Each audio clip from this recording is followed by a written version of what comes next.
Halo guys, apa kabar? Kembali lagi dengan CC Pro. Semoga kita semua sehat, sejahtera, diberkati Tuhan. Saya ingin cerita tentang mengapa seorang agent itu tidak lulus ujian AACI-nya. Ini dalam arti agentnya agent baru ya. Ya karena dia tidak membaca kisi-kisi yang sudah diberikan oleh agent yang berikutnya atau leader di atasnya. Saat dia membaca, dia memahami dan memiliki logika yang benar, dia pasti lulus. Nah, apa saja yang harus dipersiapkan? Tentu saja dia perlu membaca kisi-kisi tersebut. Karena dari sekian soal yang diberikan pasti ada yang keluar, juga pasti ada yang tidak keluar. Tetapi kalau kita menghadapi situasi bahwa agentnya sudah belajar, sudah membaca, tetapi tidak keluar, yang langkah yang perlu dilakukan ialah logika. Ada seorang agent saya, usianya sudah cukup banyak gitu ya, artinya usianya tua, senior lah.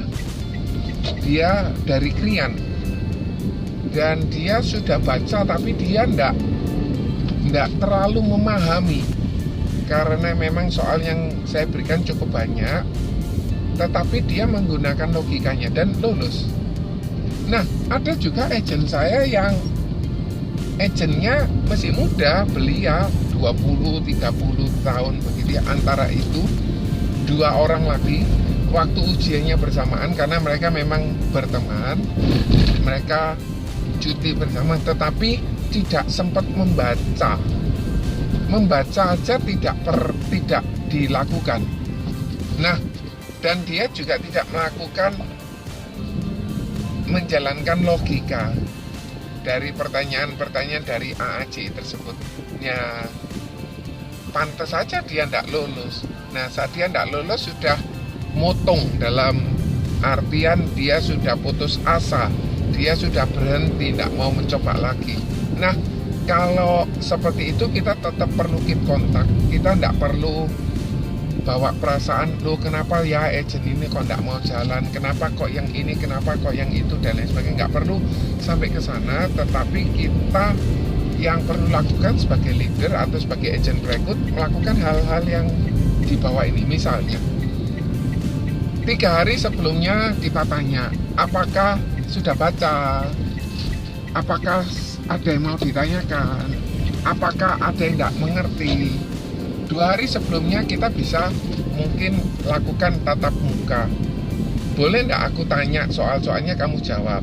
Dari situ nanti kita bisa tahu progres. Itu untuk mengantisipasi seorang agent yang baru bergabung dan tingkat kelulusannya bisa sangat tinggi.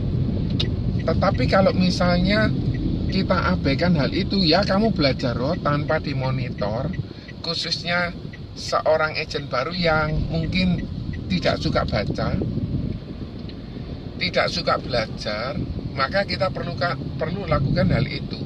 Saat kita bertanya, kita monitoring, tingkat kelulusannya akan sangat tinggi. Jadi dari soal AACI yang diberikan, sebagai contoh 80 soal atau 100 soal, dari 80 soal itu misalnya 60 soal dijawab dengan benar, dia lulus kok, meskipun 20 soal salah. Karena kebanyakan soal-soal AACI itu soal-soal yang menggunakan logika. Jadi kita berperan sebagai orang yang terlibat dalam ujian tersebut. Kita pahami, kita kepengen seperti apa, kemungkinan besarnya lulus. Nah, ada juga agent saya yang nggak belajar, tapi dia menggunakan logikanya dan akhirnya lulus.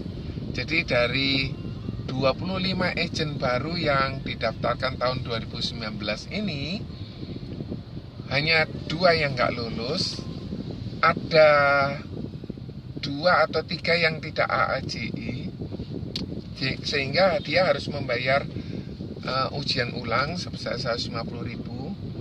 Ada sebagian besar lulus. Jadi ya kita fokus sama yang lulus. Kalau mereka kita ajak nggak mau, janganlah kita terlalu susah, terlalu kepikiran untuk mereka-mereka yang nggak lulus.